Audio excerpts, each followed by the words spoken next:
You are going to learn one of the first traditional stories, Red Riding Hood.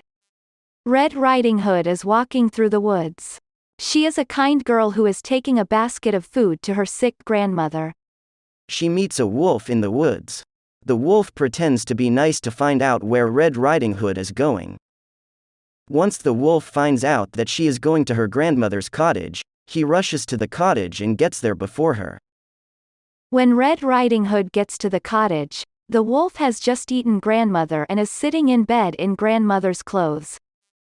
Although Red Riding Hood thinks her grandmother seems strange, her grandmother's eyes and ears looks big and her voice is very croaky, Red Riding Hood does not realize that it is the wolf.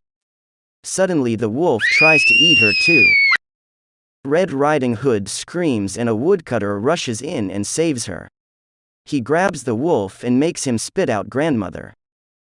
You have learnt that the first stories usually had a message in them, which was often a warning. Like it is dangerous to go into the woods on your own, because you might get tricked by a nasty wolf.